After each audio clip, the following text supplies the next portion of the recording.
Welcome to another session of the Art of Meditation Summit.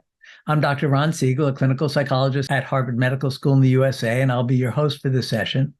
And today I have the great pleasure of interviewing Craig Hamilton. Welcome, Craig. Thank you. It's good to be here. Hi, everyone. Thanks so much for joining the summit. I'm really looking forward to our conversation. And first, what I'd like to do is just give people a little bit of information about your background, and then we can jump right in. Great. So Craig Hamilton is widely regarded as one of today's most innovative and dynamic spiritual teachers. With more than 16,000 graduates to date, his in-depth online courses have transformed the lives of seekers in over 85 countries worldwide. These courses offer practical spiritual tools and training that are in step with our times and informed by an up-to-date understanding of the human condition. In this unique training ground, Craig brings together core insights and approaches based on decades of on-the-ground research at the leading edge of spiritual practice and inquiry. Craig began his spiritual journey in the ashrams and monasteries of the East, and I hope to learn a little bit more about that history, but ultimately found himself at the forefront of consciousness research in the West, playing a key role in a series of contemporary laboratories of consciousness evolution. He's personally logged over 17,000 hours of meditation, which when I first read that, I thought, gee, I wonder how many I've logged. Did you count it up? No, I didn't. I haven't done the math yet. Somebody asked me once and I did the math. So that's great. Including multiple intensive retreats, the longest of which was 6 months in duration. So we have with us a seasoned practitioner of meditation. And perhaps we could start right with this theme. You've had extensive personal involvement with meditation. What brought you to the practice, and then what inspired you to become a teacher? Tracing back what brought us to the path is always interesting. I knew you were going to ask that, and I reflected on it a little bit last night. I was raised essentially in an atheist family. We were Unitarians, but there's different kinds of Unitarians, and our stripe was pretty, atheist, humanistic. So I didn't have any God growing up. But as early as age 12, I remember when we would go on camping trips and things, I would find myself drawn to go sit on the edge of a cliff cross-legged and just try to do something. I didn't really know what I was doing and nothing really happened, but I remember this feeling like I wanted to connect with something. And then by the time I was 16, I started really getting into meditation based on a couple of things that happened. One was that there were these mushrooms that grew in the field near my house, and started experimenting with those in my teens and had my first kind of big psychedelic experiences that really, I would say, that was my first encounter with the sacred. It was on psychedelics, and there's just this sense of awe and wonder that there was something so much more to life and to this existence than I had seen or known up to that point. And certainly not that school or my parents had taught me. But also, I had a high school teacher who taught a philosophy class, which was his sort of cover for turning kids on to interesting things like Eastern mysticism. And he got us reading all kinds of books on enlightenment and mysticism. It really should have been a mysticism class, but between those two things, I got really interested in meditation. Oh, and the third thing was that my best friend's dad was a disciple of Bhagwan Sri Rajneesh, or Osho, and so we kind of had this coming from his dad, and we were getting books and reading them. And so anyway, I got drawn into meditation at about 16 and started doing a variety of Eastern practices, and then kind of one led to the other. And I think I started with those Osho practices and some of the other things from my class, and then got into TM at around age 20 and did that for some years, and kind of because sounds like most of us these days have an eclectic spiritual journey where we dabbled in a lot of things. But I guess the simple thing I would say about what drew me to it was just that awareness that there was something beyond the conceptual mind and ego that I had in those early spiritual experiences, that then just got me really interested in how do I stabilize that? How do I make that not something that's just an occasional peak experience, but something that I have access to all the time? And kind of the quest was born in my heart, and took me down a lot of different paths. Yeah, it's so interesting. The particular sort of cultural context that bring this about. I was once having a conversation with a good friend of mine who is maybe 10 years older than me, who was pretty good friends with most of the figures that would be familiar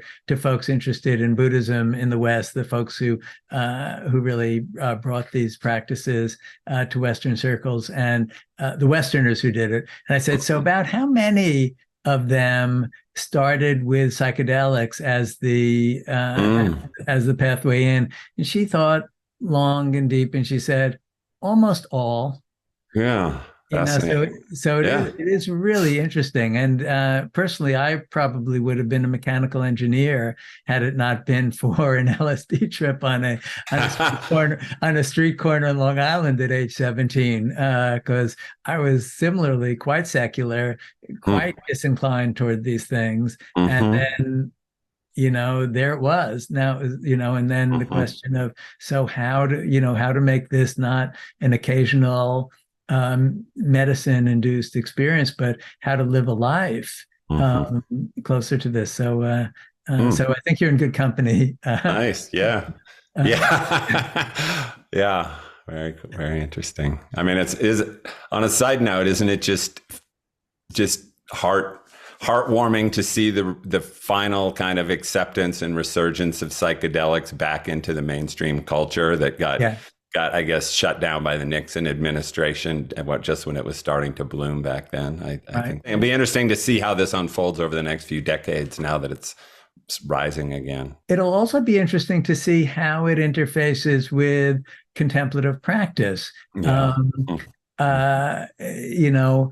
What might the role be? Because in the mental health field, psychedelic assisted psychotherapy is gaining tremendous amount of attention, partly because the research findings are so robust. But what about psychedelic assisted contemplative practice? And is there a role for that? And might that be structured? I hadn't thought to ask you this in advance, but you have any thoughts about that? Well, I do, just because I've been noticing just the last few years that I have several friends who are really deep meditators, serious practitioners, who are starting to kind of experiment again with psychedelics. And it's interesting. I haven't, again, like I did, the only psychedelics I did were probably from age 16 to maybe 20.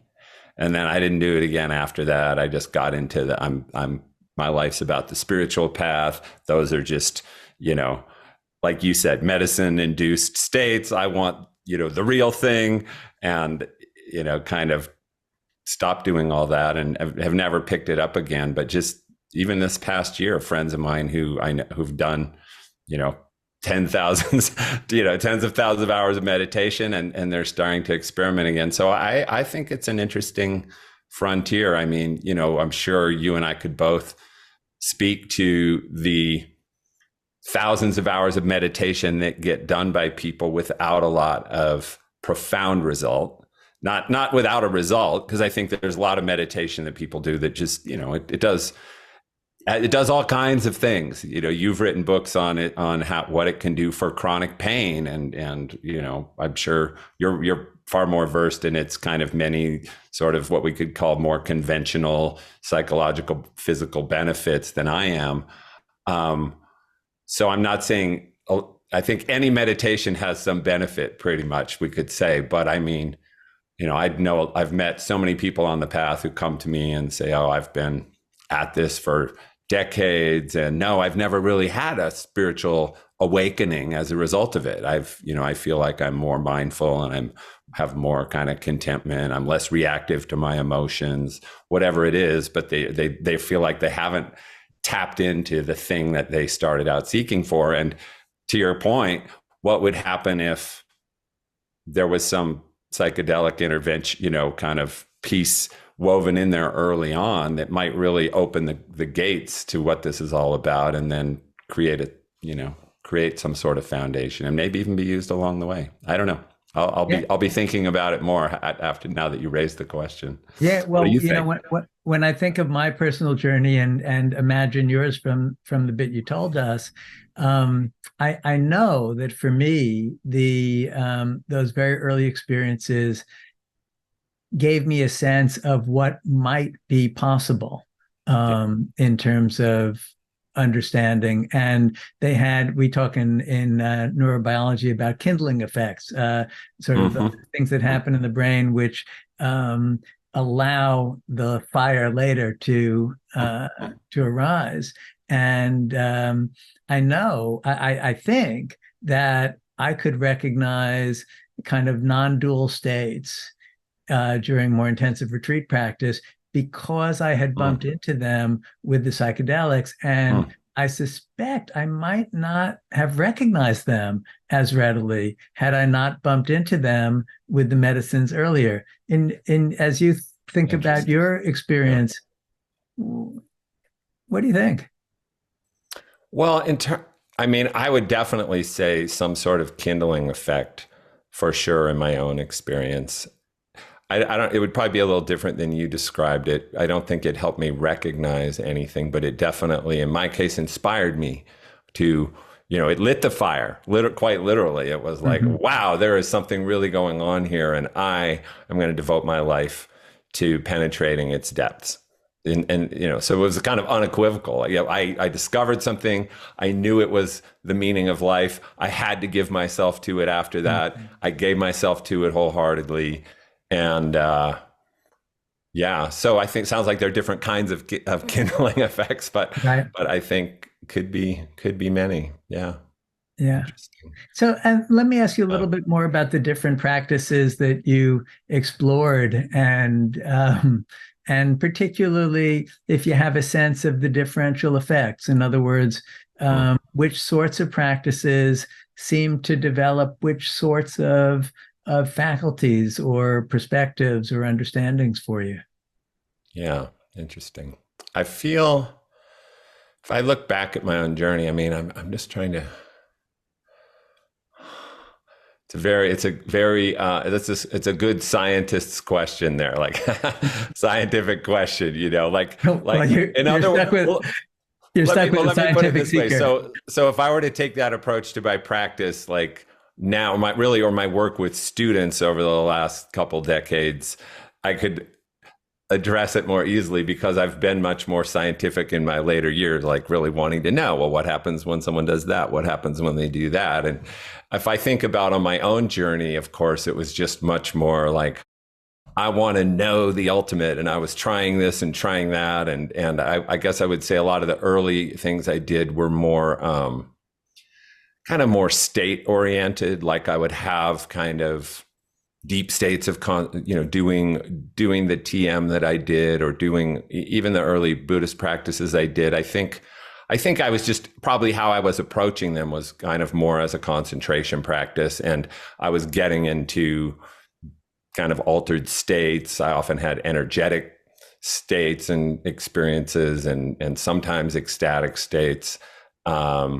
Through a lot of those practices, but I wasn't methodically trying to cultivate anything. I was much more just doing this practice because I felt it would bring me back to that thing I had tasted, right? And so I was approaching it that way. And I feel, it was interesting. A lot of my early kind of non-psychedelic spiritual experiences and or awakenings didn't necessarily happen during meditation. They would often happen outside of meditation, but at a period when my life was very organized around my meditation. So I remember when I was in college one day, and I was very into my spiritual path at that point, and just riding my bike along the Willamette River in Eugene, Oregon, where I was going to U of O, and just being all of a sudden just looking at the river in some way and being utterly overwhelmed by this sense of the grace flowing through everything, that I had to just pull my bike off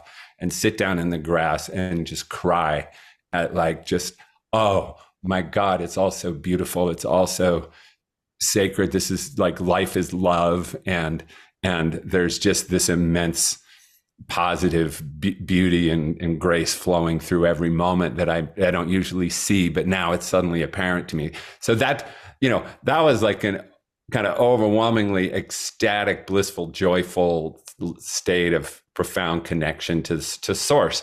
But it wasn't like I was doing a meditation that then brought, in the moment catalyzed that, and so it's kind of interesting. And I would say more those kinds of things would just kind of happen somewhat spontaneously. And I would have certain experiences in my meditation that would be more about kind of deep concentration. So I feel like that was the initial part of my journey. But then I got very focused on really, I guess what we'd simply call non-dual type meditation practice, and in a context of a kind of a passionate quest for non-dual realization. And then in that context, then it started to be less about kind of ecstatic states for me, and much more about kind of core insight into the nature of things. And it was in that context that I started to have these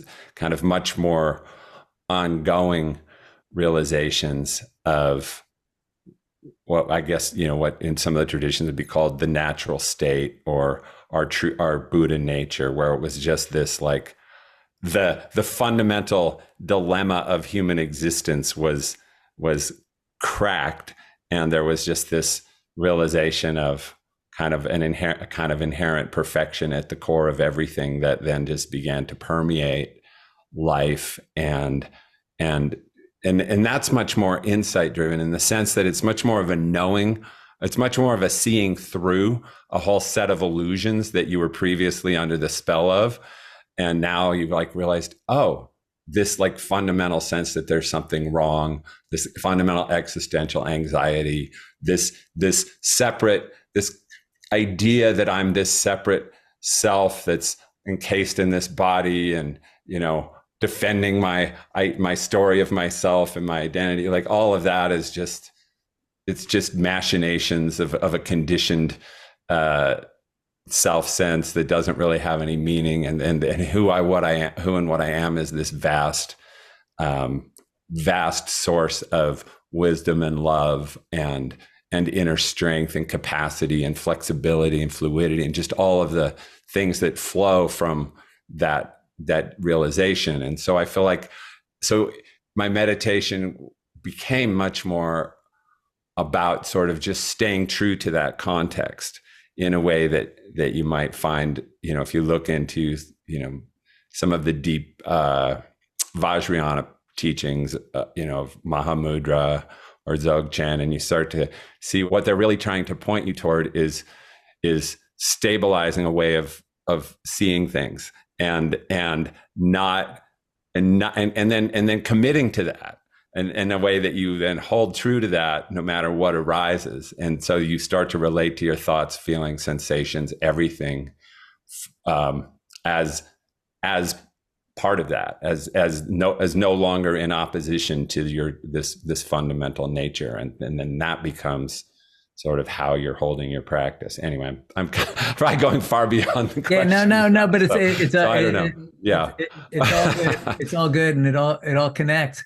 And I wonder, because as you talk about it, I think you may be describing a common developmental arc that when we get into, okay, there's the use of meditation practices for stress reduction and all that, but I don't mean to dismiss that can be very valuable in people's lives, but that's not what they were designed for in many of their original wisdom tradition contexts. They were designed for some form of awakening, some form of fundamental shift in attitude and understanding.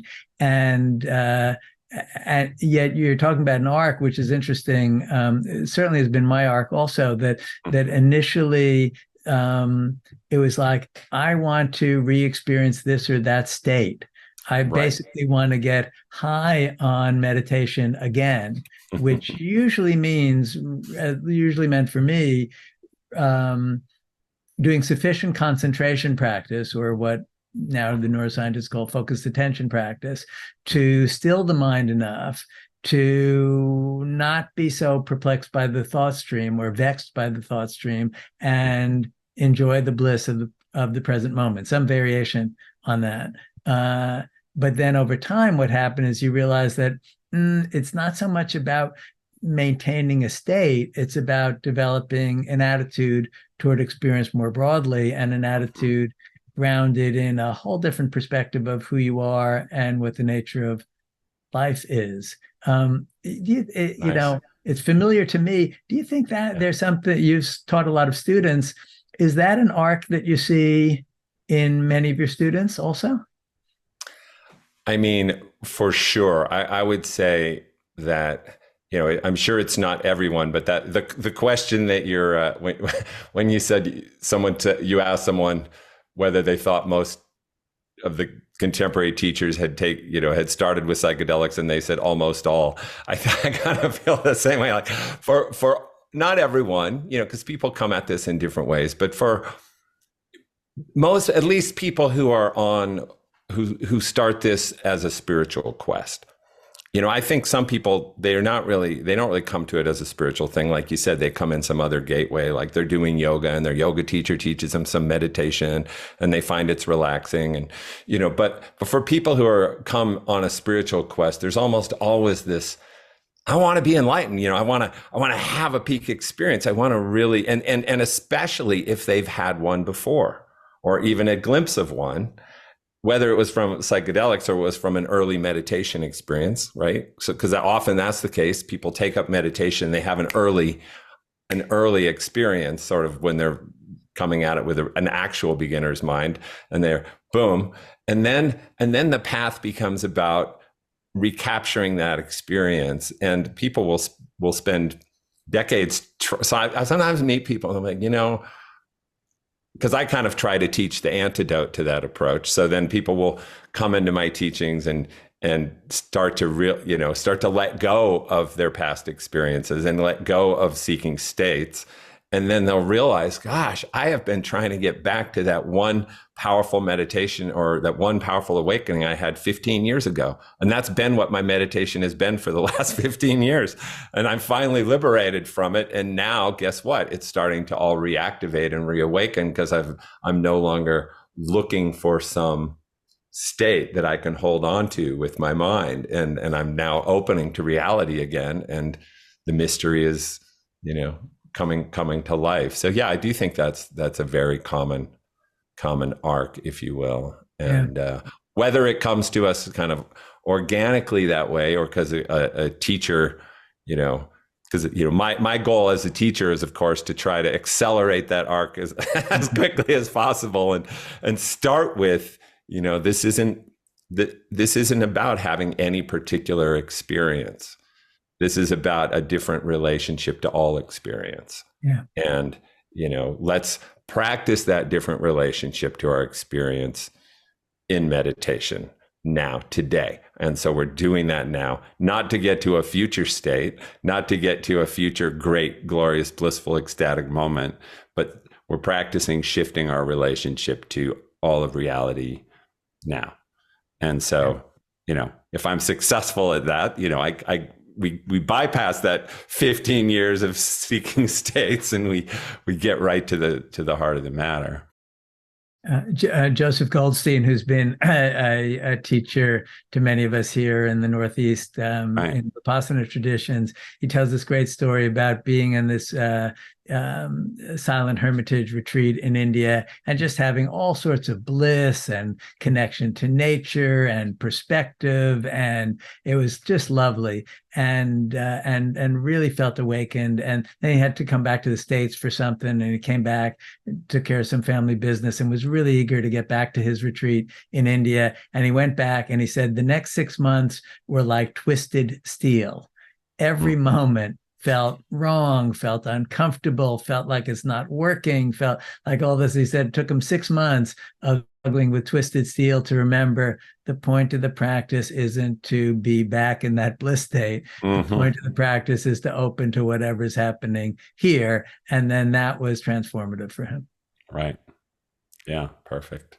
You sort of mentioned awakening along the way, and you gave us a glimpse when describing the non-dual of what you see, how you understand enlightenment or awakening. And even if we're not clinging to it as a goal, um, do you talk to your students about your sense of what it looks like? So you bring up an interesting thing, which is this like the goal, the goal orientation in spiritual practice versus the non-goal non-goal. And this has been obviously a big debate for eons in the traditions. And because you and I have just been speaking now about how seeking for states, or I want to have a special experience, is an obstacle, even though in many ways you could say it's fuel, like I shared on my path, right? It was the inspiration of those states that I first had that got me to really devote myself to the practice. So it's fuel, it's kindling, it's catalyst, but then rapidly it becomes the obstacle, because now I have a but I want to make a distinction here. So we've been talking about how the obstacle is I want to have a special experience.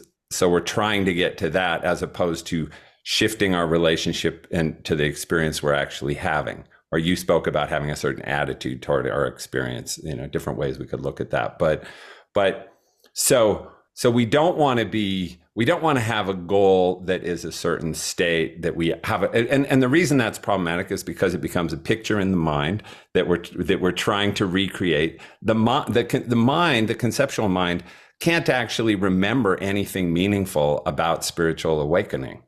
It can't really hold it, because what you're awakening to is so far beyond the mind's grasp. And so whatever and emotionally, our emotional memory can't hold the significance either. So if we have a spiritual state or experience, we come out of it, we have memories about it in the mind, the thoughts that we kind of, our story about it. And then we have maybe some emotional memory of it, like, oh, it felt this certain way.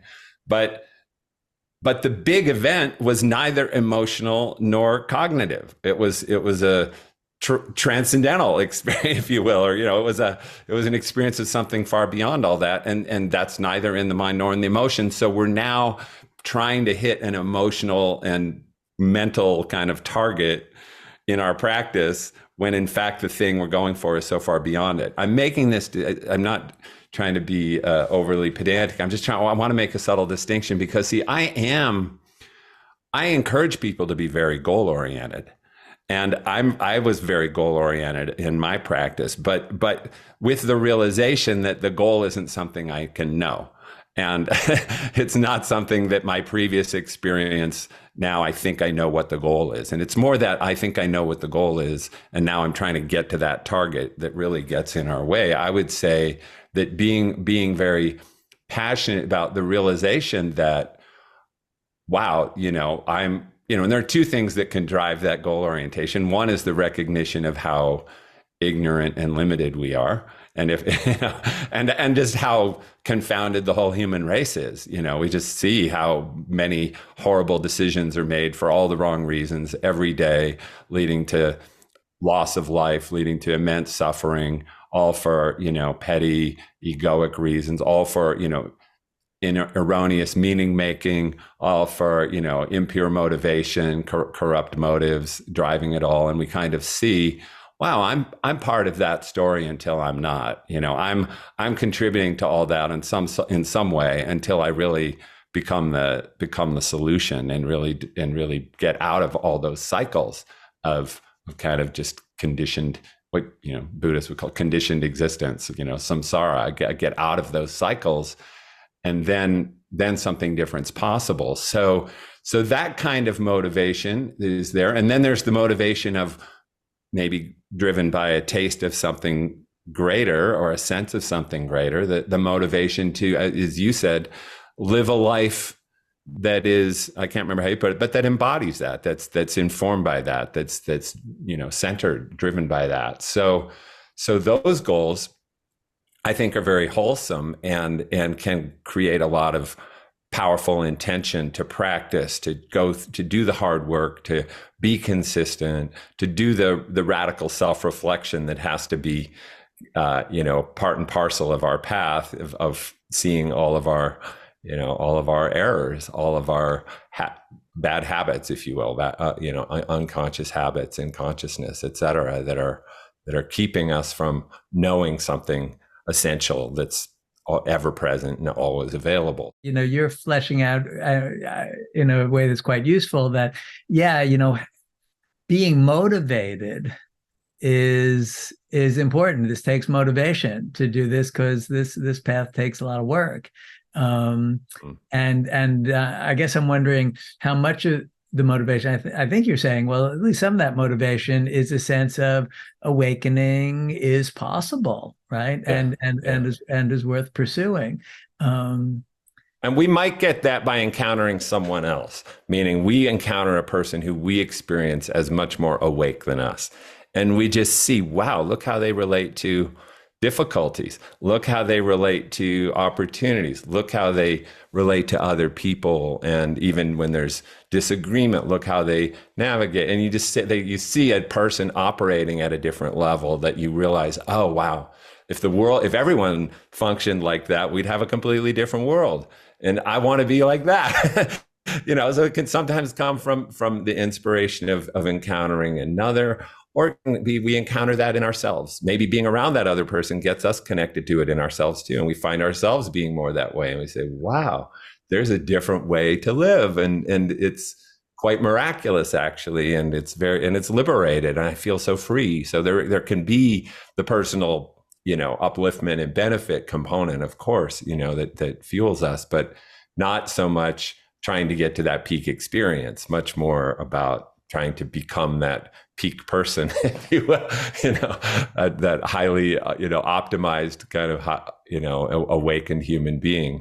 But to come back to because you were wanting me to talk a little bit about awakening, enlightenment, and to what degree I really share that with students. So in my own, the way I would answer it is that I'm actually in my meditation teachings, I'm actually talking about it constantly because the way I've come to teach meditation, which comes out of my own experience and my own experimentation and working with a lot of others on this, both on the path, on my own path, and then in my own work. But the way I've come to teach it that I'm most excited about as a spiritual practice is what I call the practice of direct awakening. And what I mean by that, the simple way to kind of describe it is this idea that comes to us from the technology field of reverse engineering. So in technology, every tech company out there is trying to get their hands on their competitors' technology and reverse engineer it, meaning kind of go, well, let's take this thing apart and figure out how it works so we can do it too and maybe better. And you really see this in the arms race where countries are trying to get each other's weapons and take them apart so we can figure out how they built them and make them ourselves and make them better. So I took kind of the idea of reverse engineering to spiritual awakening. And the simple premise here is that unenlightened or unawakened consciousness functions in very predictable ways. When any of us are in unenlightened consciousness, the way we relate to fear, the way we relate to joy, the way we relate to opportunity, possibility, challenge, it's very predictable. Similarly, awakened consciousness is very predictable and functions in very consistent ways. And when a person is awake to their true nature, you can read this in the text, you can, talk to sages about it, you can see it in yourself, in your own experience, but there's a whole bunch of ways that we relate to our experience when we're awake that can be really mapped and then turned into practices. And I find that the most potent meditation practices for awakening that I've come across are when I really am inviting people in the moment to practice one of what I call the core inner postures of awakened consciousness. So these are the ways that when you or I are awake to our true nature, we naturally function. So now let's just turn that into a practice. Let's practice being awake. And so I'm saying, so I'm all really every meditation practice I'm teaching is a discourse on enlightenment or on awakening, because I'm saying, okay, here's how it works. Let's practice that. So an example would be, how do we relate to the conceptual mind when we're awake to who we are beyond the mind? We don't, when we're not awake, we're grasping at thoughts, we're triggered by thoughts, we're, identified with the mind, the stories that we're told, we believe, when we're awake, we're in this place where we're not really grasping after conceptual knowledge, because we don't feel like we need to know everything beforehand. We feel fundamentally life, what's needed in each moment reveals itself when I'm just fully present and here and undistracted. So I don't need to know anything. I don't really need to know anything. We kind of come to this fundamental not needing to know. And so I say, well, let's turn that into a meditation practice. Spend the next half hour relinquishing the need to know. Just let yourself be innocent and know nothing at all. And notice the tendency in your mind to try to know everything. How am I doing with the meditation? Am I doing it right? Am I getting enlightened? I'm having an experience, this constant, the three forms of knowing that I think I invite people to let go of in meditation are kind of describing or labeling, interpreting, and evaluating. So, this is what's happening. This is what it means. And it's good or it's bad.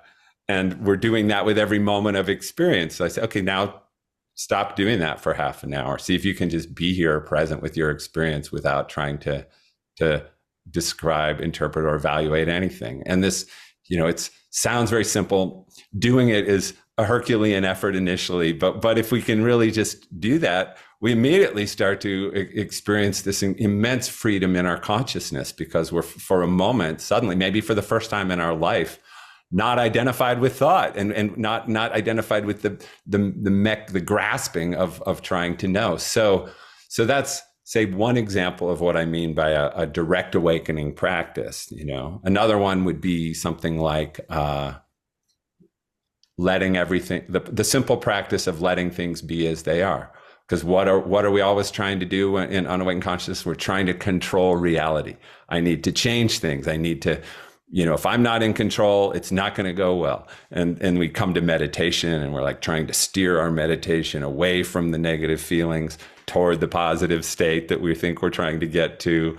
The thoughts arise and we're like, oh, I got to get rid of those. There's this controlling function. So, okay, what happens if we make a practice out of letting go of control? Let my experience happen as it happens, with no judgment that it should be different, and I'm going to just allow it. So anyway, that's a little of the flavor of what I mean by direct awakening and kind of my orientation. So I'm kind of like, I feel like I'm teaching meditation, but I'm really kind of trying to teach awakening. Yeah. And teach meditation as awakening, or teach awakening as meditation. Kind of with no time in the picture. So there's no longer, I'm doing this to get there. It's just, I'm doing this to be here. A question that I ponder a lot, and it comes back to mind as you talk about this understanding of awakening. A lot of wisdom traditions have stories of complete enlightenment, sudden enlightenment, and the like, as though this were a steady state. And my experience as a person and as a psychologist is almost all human faculties seem to fluctuate. Even a virtuoso pianist has days where they're more on and days where they're more off. And our faculties tend to function sometimes better or worse in given contexts, right? That some of us may be, really good at being loving with a puppy, but not so good with a politician from the other political party. So So I wonder what your sense of awakening is, especially in light of all these stories of it being, complete, sometimes sudden, irreversible, the complete burning out of greed, hatred, and delusion. And I don't know whether my skepticism about this is simply because I'm not that far along on the path, so I don't get it, that it's possible, or because maybe it doesn't actually work the way it sounds like it works in the stories. What's your take on that? Well, I love this question. I think there's a lot. I mean, we could do an hour on this easily because there's so many nuances to it. But first, I just want to say I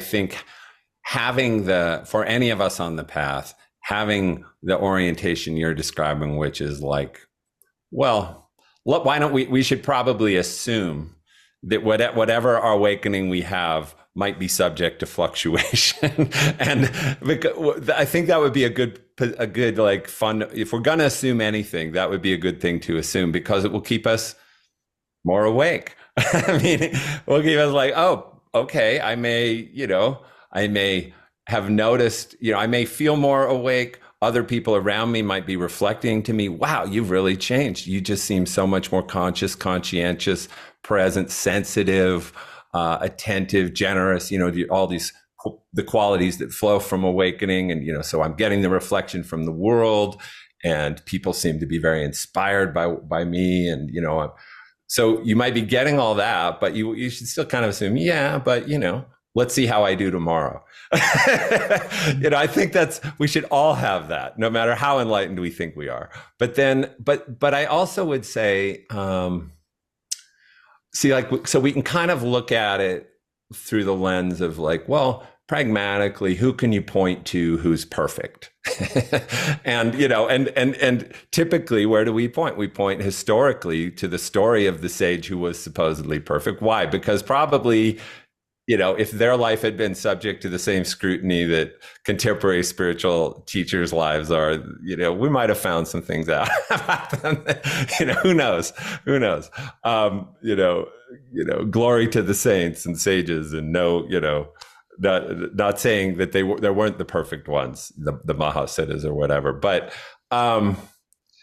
I think what I think is also interesting around this, though, is to kind of tune it, is to look at it almost more like in terms of what seems possible. So, which would be kind of, and looking at it even phenomenologically, like just looking at awakening itself or awakened consciousness itself, and kind of notice, well, is there any reason that it has to fluctuate, or does it in itself demonstrate itself to be something reliable that could be stabilized? Because you described the story of the radical burning through of all the samskaras, all the seeds of karma burned out, and now there's nothing but just the natural state, the radical awakened consciousness all the time. Now, when you have an experience of awakening, when you encounter awakened consciousness, it certainly seems like very self-validating and very kind of unassailable in its nature. Meaning, what it is doesn't seem to be missing anything. I aspire to live my life stabilized in awakened consciousness, but I will never assume that I have gotten there in some way that I can now completely drop all vigilance and just let go. And that's you would say, no, but Craig, isn't awakening all about just the full letting go? And if you haven't fully let go in that way and just surrendered and just aren't going to just because in many ways, what enables awakened consciousness to really function freely is our trust in it. It's that we trust, oh, I don't need to live in this controlling, premeditated, self-conscious, way anymore. I can let go of self-consciousness. I can let go of premeditation. I can let go of control. And what seems to start to happen is this mysterious life starts to flow where I'm making choices and I'm responding in ways that I don't even know where they're coming from, because I've taken the governors off. I've taken the restrictions off, and and I function much better. I seem to spontaneously respond in ways that are much freer, much more compassionate, much wiser. There's a wisdom faculty that starts to flow from where we don't even know, but we find insightful responses coming through us really in a way we can't own or say, oh, author, I had a very insightful idea. It's more like, wow, where did that come from? That was a great idea. So we start to really let go, get out of the way is a common metaphor. And then this whole different way of living starts to occur very naturally. And so it's like, we want to be going for that fully. But I just think it's kind of ironic to say it, and I guess maybe I'm coming back around to your position ultimately, even though I'm trying to push the boundary a little the other way. But I'm saying, but ultimately we still probably should have the humility to never assume that will just happen naturally tomorrow, and then to face each day with, okay, I'm gonna be, and I guess really, I'm inviting this living in radical trust as sort of the ultimate expression of awakened consciousness, because that's what enables all these other profound faculties to flow. But then just having this also little bit watchful piece where we remain humble enough to say, well, I'm probably still prone to error, and I probably still am going to have some, conditioned tendencies that are going to arise. Like you said, it might be easy to be, I mean, the classic thing I'll often point to is it's very easy for us to seem really conscious, present, loving, kind, caring when our personal life is going really well. If we've just, had a financial windfall, or we've just fallen in love, or, everything about our life seems to be working, or we just had some great notoriety in our career, our book became a bestseller. It's easy to be a great person then, potentially, unless you're just inherently a narcissist or egomaniac, and then you'll make a mess of even the good days.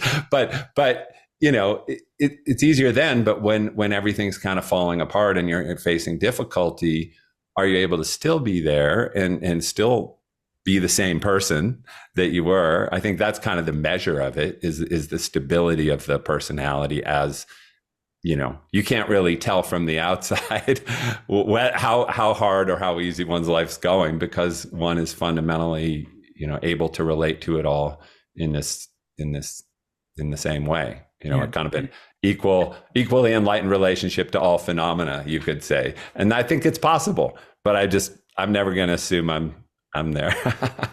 Yeah. So. Well, and it's, the other component then, in addition to the vigilance and not assuming we're there, is to have some compassion with ourselves when we notice that we're definitely not there at this, sure. in this moment.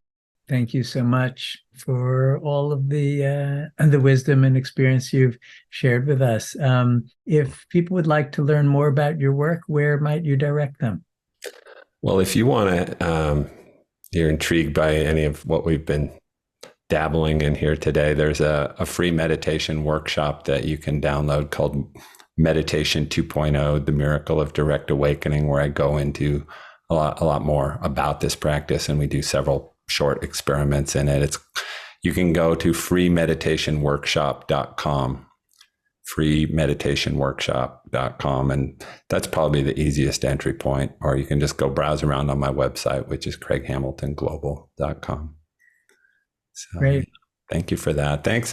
I really enjoyed our conversation, and that it was more than just an interview, but really a kind of sharing among colleagues and fellow practitioners, and appreciated your insights, Ron. So thank you for holding the space for a deep conversation here.